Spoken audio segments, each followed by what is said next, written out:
Al-Fatihah.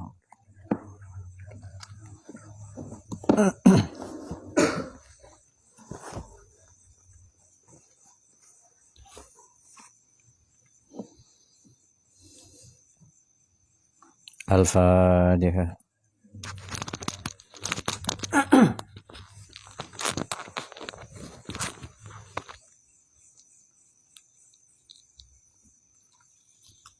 Tadi belum baca nazoman ya?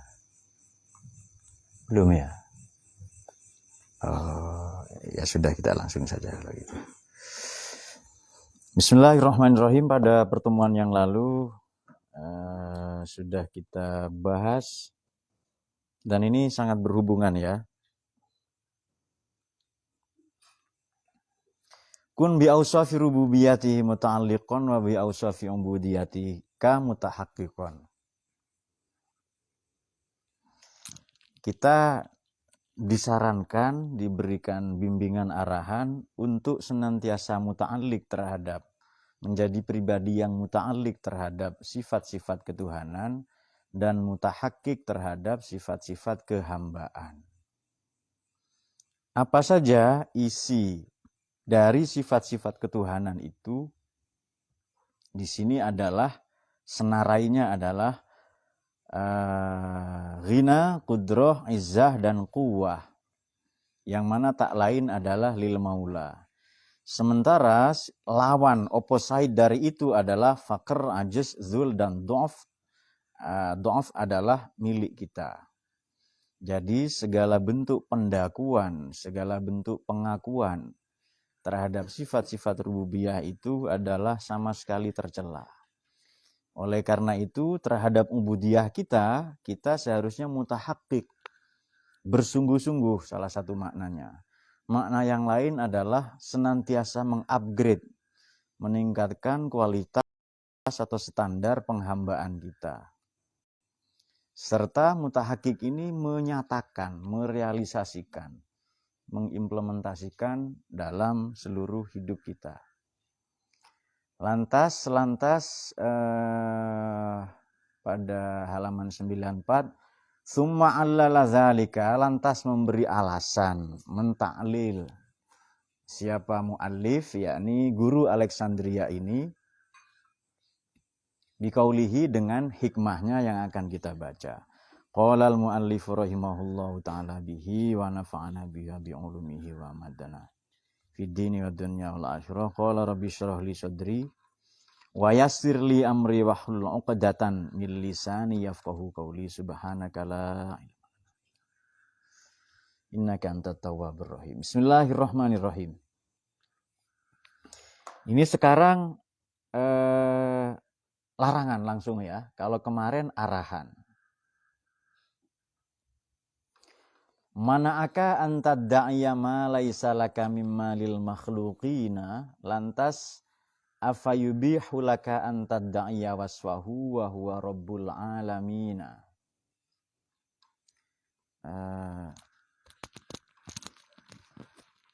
Coba pegang HP, tolong diperiksa. Ada suaranya apa enggak? Mana'aka, Allah telah melarang. Allah telah melarangmu antad da'iya, untuk mengklaim, mendaku ma laisa laka minal makhlukina, segala apa yang tak kau miliki, mimma lil makhlukina, dari milik-milik atau perbendaharaan makhluk. Apa yang menjadi milik orang lain tak pantas engkau mengakuinya. Allah terlarang bagimu untuk mengklaim atau mengakuinya. Banyak di antara kita mengaku baik, mengaku soleh. Belakangan ini mengaku bernasab baik itu juga penting. Dan ini dilakukan oleh Walid bin Al-Mughirah ya. Ada di Quran, bismillahirrahmanirrahim. La tuti' kulla hallafin mahin. Jangan kau ikuti orang yang halaf, bersumpah palsu, mahin. Serta senantiasa ihanah, memperhinakan orang lain. Kemudian kulla hallafin mahin, manna'in lil khair, masya'in binamim. Kemana-mana dia melangkah memfitnah itu. Hammaz ini berhumazah. ya mencaci maki, merendahkan dan seterusnya. Masya'in binamim. Dia kemana-mana menebar fitnah, menebar adu domba, namimah. Ini medsos ini. Lantas dia juga mana'in lil khair, menghalang-halangi, merintang-halangi orang lain untuk berbuat baik. Mu'tadin, melampaui batas, asim, pendosa. Utulin ba'da zalika zanim. Nah, zanimnya ini, zanim ini mengaku bernasab baik. Nah, sekarang kadang orang mengaku saya anaknya anu, saya anu, muridnya anu. Yang dia sebenarnya tidak anu-anu amat. Dia bukan anu, untuk mendapatkan anu, dia mengklaim dirinya serba anu. Nah, itu belakangan ini ada ya, pendakuan mengklaim. Sebenarnya dari dulu ya. Siapa Walid bin Al-Mughirah itu ngaku bernasab baik lah ya. Padahal tidak. Sudah kita ulas itu beberapa di kajian tafsir, silakan dibuka. Terlarang bagimu, Allah melarangmu untuk mengklaim segala apa yang telah menjadi milik makhluk. Segala apa ini ya? Banyak ini. Lantas afayubihulaka. Jika demikian, apakah boleh? Apakah pantas? Bukankah jauh lebih terlarang? Kira-kira begitu. Bukankah jauh lebih haram, jauh lebih terlarang antad da'ya untuk mengklaim bagimu ya? Jauh lebih terlarang laka untukmu antad da'ya wasfahu, untuk mendaku mengklaim sifatnya Allah. Padahal ini common sense, pengetahuan umum, wa huwa rabbul alamin. Dia tak lain adalah rabbul alamin. Nah, Tuhan alam semesta ini. Bismillahirrahmanirrahim. Mana'aka antad da'ya ma laisa laka ay harrama alaika. Telah mengharamkan Allah alaika padamu antad da'ya untuk mendaku syai'an, sedikit pun, secuil pun, atau segala apa ya. Laisa laka, yang tak kau miliki. Ingat kemarin milik kita adalah fakir, ajaz, dha'af, dan apa? Zullun. Yang bukan milik kita, ghina, kudroh ya, kemudian kuwah dan seterusnya itu. Itu bukan milik kita. Yang milik kita yang hakiki adalah lemah, tak berdaya, kemudian hina dina dan seterusnya.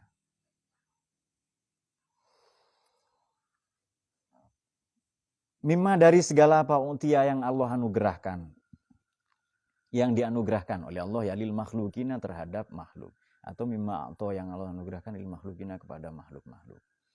Berupa minal amwali, harta benda. Wasammahu, dan lantas memberi nama siapa Allah Ta'ala hu, kepada dakwah, maknanya pendakuan, ini dia dakwah atau idda'a ini. Idda'a yadda'i idda'aan, ini Allah memberi nama itu sebagai udwanan dan zulman. Udwan ini melampaui batas, perilaku berlebihan, dan kelaliman. Ya, boleh diartikan kejahatan atau kelaliman. Ini perilaku melampaui batas. Kalau makhluk ini kan sama dengan kita. Makhluk apa tadi? Lemah, tidak berdaya, kemudian hina dina, ya, rendah dan seterusnya. Itu kan sama dengan kita. Tetapi beberapa di antara mereka Allah anugerahkan u'tiyah tadi. Mungkin dianugerahi kuasa, popularitas, sebagian mungkin bernasab baik, dan meskipun ini tidak penting ya, atau dianugerahi apalah yang kita anggap sebagai reputasi yang baik. Terhadap yang Allah anugerahkan kepada makhluk saja, pinter misalnya, kita tidak boleh mengklaimnya. Apalagi yang Allah miliki, apalagi sifat-sifat ketuhanannya.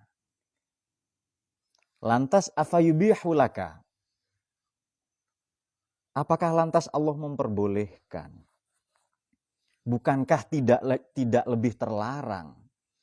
Bukankah jauh lebih haram, lebih terlarang? Ini failnya subhanahu ya.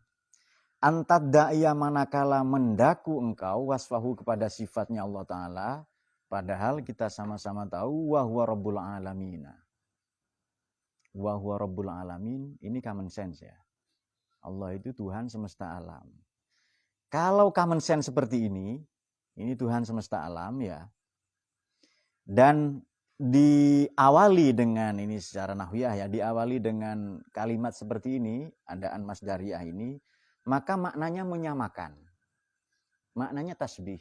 Artinya kalau Allah itu Rabbul Alamin, kita mendaku memiliki salah satu sifatnya, otomatis kita ngaku Tuhan. Nah, maknanya begitu. Jadi kalau common sense, makna ini kan pengetahuan umum, Allah Rabbul Alamin. Lalu kalimat sebelum itu antad da'ya, kita mendaku memiliki sifatnya. Berarti kita menyamakan dengannya. Ini tasbih ya. Berarti kita ngaku Tuhan. Gampangnya seperti itu.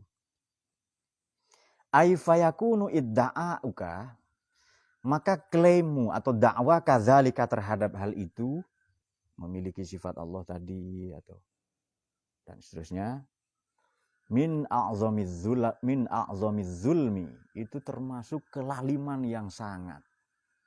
Itu kelaliman yang akut, extraordinary, kezoliman yang luar biasa. Wa asyaddil udwan, dan sebentuk kejahatan atau perlawanan atau sikap melampaui batas yang tak terkira. Ini sama ya maknanya extraordinary. Kejahatan luar biasa. Nah ini mari kita perhatikan nanti di bawah ada banyak kata min ini. Contoh, nah ini rasionalisasi ini ya, kalimat penjelasnya. Faiza idda'aita annaka ghaniyun qadirun azizun qawiyyun alimun, maka bila mana mendaku kamu, annaka bahwasanya dirimu, ghaniyun adalah kaya, qadirun berkuasa, au azizun atau mulia, hebat, istimewa. Salah satu makna aziz ya. Mulia, hebat, istimewa, perkasa, itu silahkan pilih mana. Au qawiyun atau kuat, alimun, mendaku dirinya ilmuwan. Ini maman ini. Mengaku dirinya ilmuwan ya. Atau ghaniyun qadirun azizun qawiyun au alimun, ini semua adalah ngaku bikin SIM. Nah, itu dia. Yang pojok sana pulang 2 bulan bikin SIM katanya. Betul Bahri ya? Bikin SIM, Pak.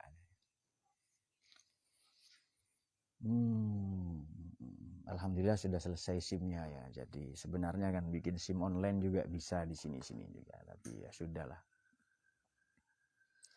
Karena zalika, ada juga yang pulang 2 bulan karena ngaku kakaknya menikah. Jai ya. Seolah-olah kalau dia tidak pulang pernikahan batal. Iya Nur. Nah, ada juga yang pulang ngaku, Pak di rumah saya sedang susah Pak. Namanya Maman. Seolah-olah kalau dia pulang kesusahan orang tuanya selesai. Padahal bertambah. Betul Fis ya? Yus, betul Yus. Yang jenggotnya macam sikat katanya kemarin. Mari kita teruskan. Ini menarik ya kalau teman-teman perhatikan urutannya ini loh oleh Imam Syarqawi ini menurut saya luar biasa. Kaya, kuasa, mulia, istimewa, kuat, pinter, berwawasan.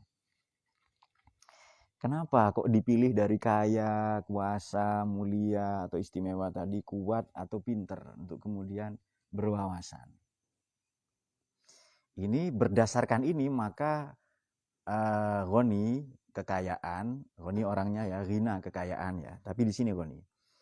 Kekayaan adalah dalam apa ya? Prisma apa namanya itu Pak Khalid itu? Tingkatan atau urutan itu. Ya, strata ya atau apa ya. Ya katakanlah itu. Dalam strata, sebenarnya ada bahasa yang mewakili tapi saya lupa ya. Ya pokoknya dalam tingkatan kebutuhan seseorang, kebutuhan setiap orang dalam kehidupan ini dimulai dengan kebutuhan akan harta. Kemudian ini nyata sekali dalam psikologi ya.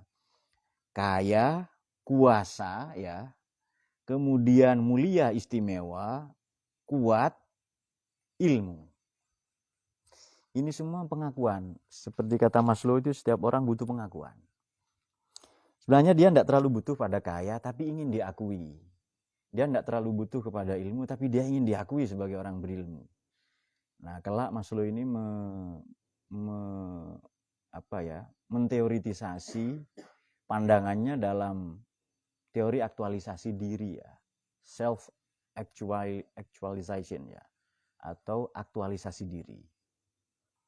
Setiap orang ingin aktual, ingin nampak diri, ingin eksis. Dan ini flexing ya kalau bahasa sekarang ya.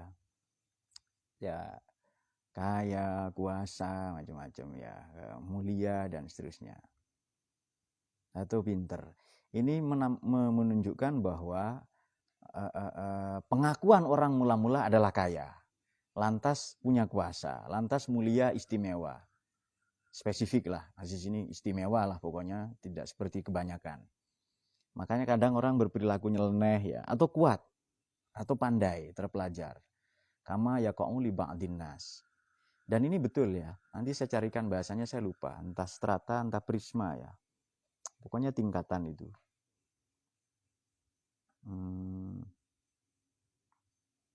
Kurva.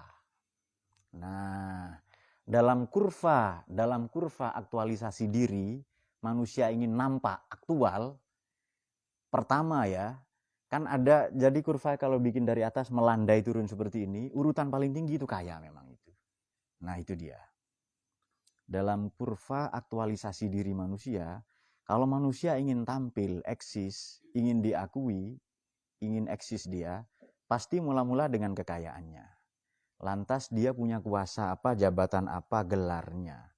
Atau aziz, dia mulia, spesifik, atau istimewa. Kuat, nah ini mungkin tidak disebutkan ya, tapi di sini disebutkan. Pandai dan ingin dianggap pinter, itu kebutuhan paling belakang, menempati paling bawah. Rupa-rupanya jauh sebelum ya psikolog-psikolog tadi, William James salah satunya, juga Abraham Maslow, rupa-rupanya Imam Asy-Syarqawi sudah mengemukakan itu ya, hanya ada tambahan qawi di sini. Karena maka ada, ini jawab dari iza idda'aita. Kalau engkau mendaku dirimu kaya, kuasa, mulia, hebat, kuat, dan berwawasan, terpelajar, sebagaimana terjadi atau berlaku bagi sebahagian orang, itu semua adalah min kabairi ma'asil qalbi. Termasuk dosa besarnya hati.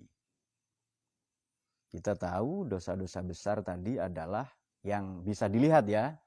Man, dosa besar man.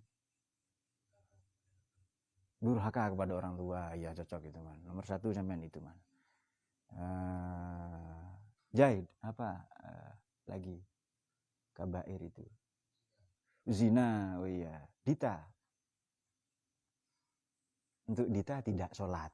Nah, itu. Kahar. Syirik ya, untuk Anda bukan syirik, minuman keras ya. Narkoba itu dosa besar juga. Kemudian ya judi dan lain-lain. Aufa, apa lagi?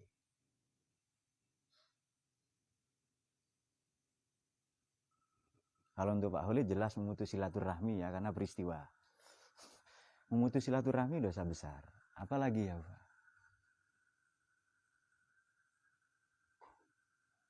Bahri. Membunuh ya. Niko, apa lagi Niko? Fitnah ya. Ya bisa itu. Apalagi banyak sebenarnya ya, banyak sekali. Ada 10 bahkan ya. Memutus silaturahmi, membunuh, memakan harta anak yatim dan seterusnya. Itu nampak semua itu. Nah, kabair, maksiatnya hati yang besar ini adalah, nah ini dia. Kalau kita mendaku tadi itu, bahwa kita ini kaya, kuasa, mulia, itu dia. Dan bahkan wamin, ini min yang kedua. Wamin musyarakatil marbub lirob, ini juga sebentuk kesyirikan. 1, termasuk dosa besarnya hati. 2, termasuk syirik ya. Ya, mempersekutukan Allah dengan yang lain. Dan wamin afhasil fawahish. Fahisah itu Karena ini kosakata Quran, di Quran ada maknanya mujawazatus syai' an qadrihi. Segala sesuatu yang melampaui kadarnya. Apa itu? Tutur kata, keyakinan, perbuatan, bisa. Apakah qaulan, fi'lan, au i'tiqadan. Kalau fi'lan, zina kan melampaui batas. Kenapa? Batasannya tidak sampai segitu. Batasannya kalau mau bergaul itu ya menikah. Maka kalau melampaui itu sebelum ada ikatan pernikahan disebut melampaui batas. Loh, batasnya di sini. Ini batasnya misalnya laki-laki perempuan tidak ketemu. Boleh ketemu dalam konteks mengajar. Laki-laki perempuan boleh ketemu. Hidayat ya ketemu santrinya. Guru ya. Muamalat, jual beli. Boleh laki-laki ketemu perempuan itu. Yang tidak mahram boleh itu. Nah, problemnya sebahagian dari kalian, khususnya bapak-bapak, bukan di sini, bukan bapak-bapak di sini. Dia tahu warung kopi mana yang penjualnya itu bahenol. Pak Khalid, Dayat macam ketawa. Nggak sopan lawan orang tua. Iya. Kita tahu di warung atau toko, di toko waralaba yang mana yang kasirnya itu cantik, iya kan? Kalau muamalat boleh. Jual beli, makan apa di warung ya. Jadi boleh apa mukhalatoh ya, ketemu laki-laki, kumpul laki-laki perempuan, bertemu lah mukhalatoh, bertemu saja. Atau pengobatan, dokter dengan pasien ya. Kemudian ya tukang sunat ya, tukang sunat dengan pasiennya boleh itu, atau dokter dengan pasien, perawat dan seterusnya. Itu boleh ketemu. Atau dalam keadaan darurat. Ya, menolong atau apa ya.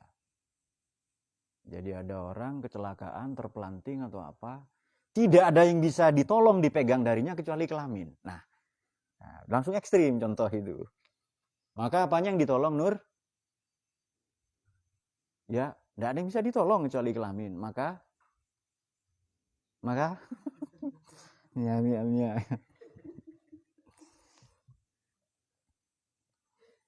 Maka mintalah yang terdekat di situ untuk menolong ya, keluarganya atau siapa itu. Jangan macam Aladin langsung buka celana. Maaf, kebiasaan lama katanya. Mungkin itu yang dimaksud. Nah, salah satu makna fahisyah ini adalah qubah, buruk ya, atau keji. Tapi apapun yang melampaui batas itu disebut fahisyah. Perkataan apa dan perkataan, perbuatan maupun keyakinan. Indal arifina itu disebut fahisyah ya. Perbuatan keji, perbuatan fahish yang paling keji adalah menurut dalam pandangan arifin, orang-orang yang arifillah. Baik, ini kalimat baru. Wujudu syai'in minasyirkati, adapun adanya kesyirikan dalam hati hamba, fi qalbil abdi, adanya atau tersematnya kesyirikan dalam benak atau dalam hati seorang hamba, tak lain oleh karena bi'idda'ai atau langsung bidda'a. Bidda'a syai'in, oleh karena dia mengklaim, mendaku. Karena dia mengaku memiliki sebahagian dari ausofir rububiyah, sifat-sifat ketuhanan, atau bidda'a syai'in li nafsihi, baru min ausofir rububiyah. Dia mengaku dirinya, dia mengaku memiliki sifat-sifat ketuhanan dalam dirinya. Apa itu? Ya kemarin itu. Ghina, izzah, quwwah ya. Orang ngaku memiliki itu. I'tiqadan au qaulan, baik secara keyakinan maupun perkataan.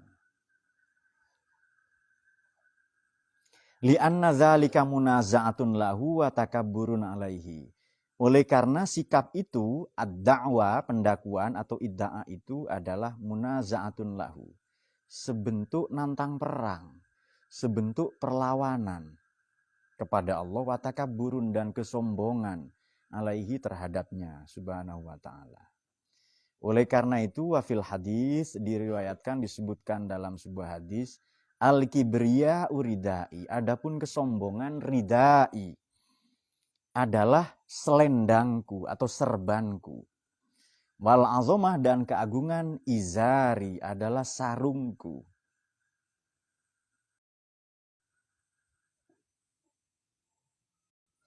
Maka faman maka adapun barang siapa naza'ani yang mengambil paksa dariku atau mencopotnya dariku, wahidatan minhuma salah satu dari azomah dan kibriya, maka niscaya atau pasti alqaituhu finnar, akan aku campakkan ia manaza'a tadi itu finnari di neraka. Riwayatin dalam riwayat yang lain, ini hadis qudsi ya. Yang riwayat Imam Bukhari di atas, yang di bawah riwayat Imam Al-Hakim. Qasomtuhu. Qasoma ini kasaro makna harfiahnya. Tapi di Quran di surat Anbiya ayat 11 kalau tidak salah itu ada wakam qasomna min qaryatin, betapa banyak telah kami binasakan satu bangsa dia. Boleh membinasakan, boleh menghancurkan, tapi yang jelas ini menyiksa. Hancurkan, diadakan lagi, disiksa lagi terus begitu. Ya, menyiksa ya, lebih tepat penggunaannya ini. Wa qasamtuhu finar. Wa maknal munazaah. Makna munazaah ini apa sih? Satu sikap menentang Allah ya, adalah ad-da'wa, adalah mendaku, mengklaim memiliki sifat-sifatnya tadi bil ibarati au bil i'tiqadi, dengan ucapan dan maupun keyakinan. Secara redaksional au bil i'tiqad ataupun secara emosional ya. Kadang dia ucapannya tidak, tapi lagaknya, gayanya, gaya hidupnya begitu. Kan ada orang miskin ngaku kaya ya. Itu ciri-ciri kiamat. Ilun mustakbir, itu ciri-ciri kiamat. Min asratis sa'ah, asrat. Min asratis sa'ah. Salah satu ciri kiamat adalah ada orang kere ngaku kaya. Orang bodoh ngaku pinter, itu dia. Jadi ngaku sebaliknya. Karena ngaku ini pasti berlawanan ya, dengan berkontradiksi dengan faktanya. Kere ngaku kaya. Ini banyak di desa-desa. Udah kere manggil papi, mami, mama, ya. Panggilan mungkin tidak terlalu ya, kalau mungkin itu tidak terlalu lah. Kan ada orang so ilmiah, dia berbicara sesuatu yang dia tidak paham dan orang lain tidak ngerti.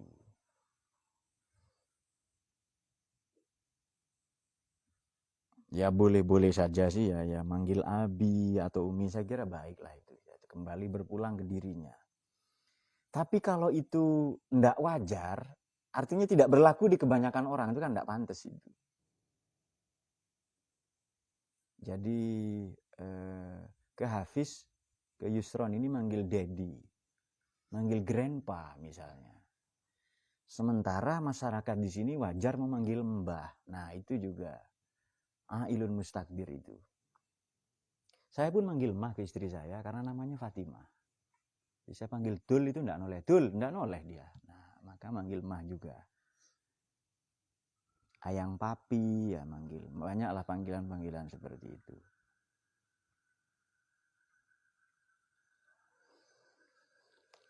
Tapi itu tidak terlalu ya. Yang sekarang banyak itu sosmed menyediakan ruang untuk segala kepalsuan. Dan di Quran segala bentuk kepalsuan, kepura-puraan pasti gagal, pasti rugi, pasti terjerembab, pasti terjungkal. Wa khaba man iftara. Gagallah orang yang berpura-pura, yang ya pura-pura lah pokoknya itu, tidak jujur itu, tidak original ya. Baik, kemudian wa idhafatu hadainil wasfain, kalau begitu apa sih korelasi? Apa sih hubungan dari Allah kok nyebut-nyebut bahwa apa tadi kibriya adalah selendangnya, sementara azomah, keagungan, kebesaran adalah sarungnya. Ini apa korelasinya itu? Wa idhafatu hadzainil wasfain, korelasi dari dua sifat tadi lahu ta'ala yang dimiliki Allah Ta'ala, kinayatun adalah sebentuk metafor an syiddatil ikhtisasi bihima, perihal betapa pribadinya, perihal betapa khususnya, perihal betapa spesifiknya dua sifat tadi dimiliki Allah, sehingga celaka durhaka menentanglah orang yang mengenakan, naza'a mencopot paksa, mengambil dari Allah itu. Sampai-sampai Allah mengibaratkan dalam satu metafor bahwa kesombongan itu selendangku. Masa selendangnya Allah yang maha besar itu kita pakai, sementara kita kecil, hina dina, fakir, apalagi zulun dan seterusnya kemarin. Sementara azomah adalah izar, baju kurung ya, izar ini, atau kadang dimaknai sarung lah, sekarang tidak apa-apa. Maka betapa tak pantasnya ya. Kembali ke pembahasan di awal, kalau kinayahnya itu adalah itu loh, dengan kata kibria dikonotasikan dengan rida, azomah dikonotasikan dengan izar tadi itu loh. Maka redaksi mana aka antad da'ya ma laisa laka mimma minal makhlukin, kita bisa membacanya dalam dua sisi.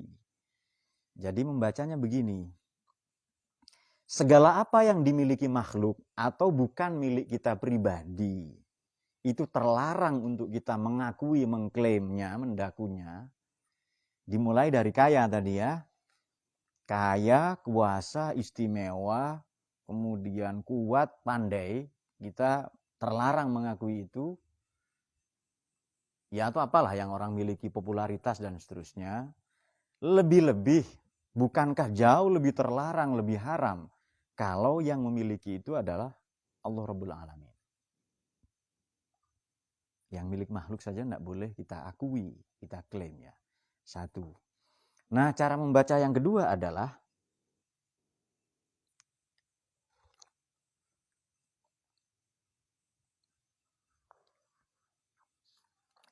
yang kemarin itu. Oleh karena milik kita adalah fakir, ajiz, zul, dan dhaf, kita ini lemah, hina dina, tak berdaya, serta fakir, karena kita itu, maka faktanya kita itu, bukankah terlarang kita mendaku sebaliknya? Seharusnya kalau ngaku ya fakir, bukti bahwa kita fakir ilmu, sikap kita bagaimana? Belajar. Bukti bahwa kita fakir teman, saudara, sikap kita bagaimana? Bergaul yang baik, dengan akhlak yang baik. Bukti bahwa kita zul, hina, dina, dan rendah, maka sikap kita bagaimana? Low profile, tawaddu, ya. Bukti bahwa kita ini lemah tak berdaya, maka sebisa mungkin kita membantu banyak orang. Sebisa mungkin kita tunjukkan sikap lemah kita tadi dengan tutur kata, perkataan, atau perilaku yang baik ya. Baik. Itu kan milik kita itu. Demikian pula milik makhluk yang lain. Saya ini lemah. Biasanya orang ngaku kuat itu tujuannya untuk melemahkan yang lain. Tujuan ngaku kaya adalah untuk mendaku bahwa memberi label bahwa orang lain miskin. Tujuan ngaku pinter adalah mendaku, mengklaim, menstigma orang lain bahwa mereka bodoh. Sayalah yang pinter misalnya. Nah, yang demikian ini saja terlarang, lebih-lebih apalagi hal itu dimiliki oleh Allah ya. Jadi kita membacanya dalam perspektif fakta bahwa kita tak berdaya, lemah, hina, dina, dan rendah tadi, atau kita membaca hal segala bentuk kebaikan, ma'utiyallah itu yang dianugerahkan Allah adalah Allah menganugerahkan itu pada orang lain, kita terlarang mengklaimnya, mengakunya, sehingga kalau ada orang kaya maka pasti, nah hubungannya dengan yang kemarin ya, ghaniyan billah, qadiron billah, aliman billah. Kalau dia pinter, pasti oleh karena anugerah Allah. Kalau dia mulia istimewa, oleh karena dia anugerah Allah juga. Kalau dia kuat, oleh karena Allah menganugerahkan kekuatan padanya. Baik. Nah, dalam konteks, dalam metode belajar, kita bisa membacanya seperti ini. Manakah antada'ya ma laisa laka mimma lil makhluqina. Biasanya orang belajar, para pembelajar ini kan katakanlah pembelajar dalam dua kelompok ya. Pembelajar yang cepat puas, ada pembelajar yang cepat puas, ada pembelajar yang tidak gampang puas. Dia ingin terus memperkaya wawasan, terus mengupgrade pengetahuan. Pembelajar yang cepat puas ya. Loh, saya sudah apa yang mimaril makhlukina itu saya sudah. Yang ada pada makhluk terbatas enggak kira-kira Bahri? Saya sudah sama pinternya kok dengan itu. Ya kan? Dia bisa ngarang buku, saya juga bisa. Apalagi selesai itu. Maka dia menganggap dirinya setara. Mendaku itu. Sudah. Lantas apa yang ada pada Allah ya? Atau merasa dirinya lebih baik? Tuh, kalau sudah merasa lebih baik dari makhluk, dia bukan makhluk berarti itu. Kholik yang punya itu. Tuhan yang punya itu semua. Nah, atau pembelajar yang baik, kalau mendaku lebih pintar dari orang lain itu salah. Apalagi dia mendaku lebih hebat dari dia yang maha hebat. Nah, itu dia. Jadi walhasil, para pembelajar yang istimewa, yang baik, adalah pembelajar yang menunjukkan fakir, ajiz, zul, dan do'af tadi itu, sehingga dia menjadi pribadi yang tak puas atau tak pernah puas dalam belajar atau senantiasa memperkaya wawasannya. Dan dia sungguh-sungguh meyakini bahwa apa yang pada Allah ini tak terperi, tak terkira. Sama dengan begini.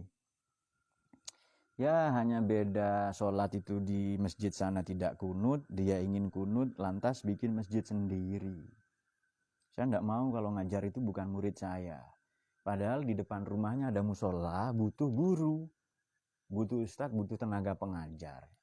Ada TPQ diniyah tidak punya tenaga pengajar, seharusnya dia ngajar di situ. Membantulah ya.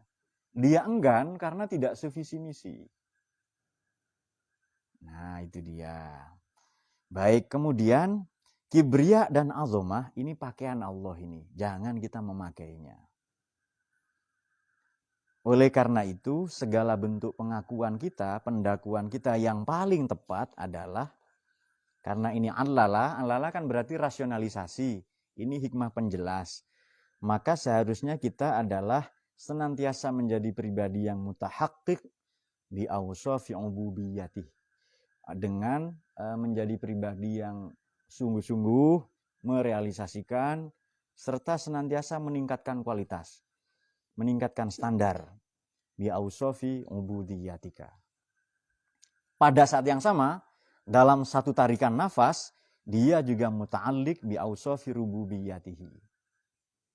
Kalau dia sudah mengaku lemah dirinya ya, tanpa ngaku loh kita lemah, apalagi enggak ngaku loh ya, apalagi ngaku kuat, itu justru sebaliknya. Apa kemarin kalimat yang disinggung Nafis itu bagus sekali. Kaya tapi masih butuh harta, itu kan enggak kaya sebenarnya. Kaya ini enggak butuh. Nah kita contoh perilaku para ulama itu begini. Banyaklah ulama kita ya, yang lebih memilih miskin. Nah itu dia. Lebih memilih hidup miskin, bersahaja, sederhana. Meskipun beberapa hal tentu kita tidak kuat ya niru ya, hidup miskin ini berat sekali. Dia memilih hidup sederhana seperti Nabi kita untuk mencontohkan itu kepada umatnya. Bukan tidak ada kesempatan, bukan tidak mampu ya, memang memilih karena meneladankan itu. Atau beberapa guru kita ini Pak Holid tahu persis ya. Jadi saya kalau memakai pakaian yang bagus itu malu melihat beberapa sosok guru saya yang gaya hidupnya sederhana. Keistimewaan bagi mereka adalah ilmu. Yang istimewa itu harus belajar. Dalam buku-buku, dalam pengetahuan harus istimewa. Dalam makanan, pakaian seharusnya istimewa. Seharusnya keistimewaannya adalah, kemewahannya adalah kesederhanaannya itu. Nah, mengambil contoh itu. Jadi mengaku kaya. Selama kita masih nyolong atau butuh pengakuan, berarti belum itu. Dan memang kita tidak bisa menjadi itu karena bukan milik kita dia. Ya fakir saja. Mempertegas fakir dengan belajar, giat bekerja, menambah banyak saudara, menyambung silaturahmi dan seterusnya. Mempertegas bahwa kita ini tak berdaya, maknanya jangan memperhinakan, merendahkan orang lain. Senantiasa bergantung kepada Allah ya. Kok mengendalikan orang lain? Mengendalikan nafsu saja lo enggak bisa kita. Tanpa bantuan, tanpa perkenan Allah ya. Kok itu ya? Mengendalikan mimpi saja enggak bisa, Nur ya. Saya ingin mimpi Pak. Akhirnya karena enggak mimpi ya. Waduh, daripada mimpi kelamaan lebih baik saya lakukan saja. Nah itu jadi dua hikmah ini bertali temali satu sama lain, berhubungan karena ini adalah penjelasan. Nah patut pula digarisbawahi, yakni wujudu syai'in minasyirkah tadi di hati seorang hamba karena mendaku, mengklaim. Dan mengaku memiliki sesuatu berarti menyamakan dirinya dengan yang dia klaim itu. Walhasil mengaku Allah ini, mengaku Tuhan ini. Dan ini adalah kabair, dosa besar. Ini tidak terasa loh ya. Bagi kita yang baru pinter, baru kaya, baru mulia, punya jabatan kedudukan. Seolah-olah biasa. Kan Maman sering bilang gitu kan ya. Kebodohanku lebih tinggi dari kesombonganku. Memang itu. Memang. Atau kesombonganku lebih tinggi daripada kebodohanku. Ini sama-sama itu. Yang dia sering salah kutip ya. Nah, wallahu a'lam bishawab. Baik demikian.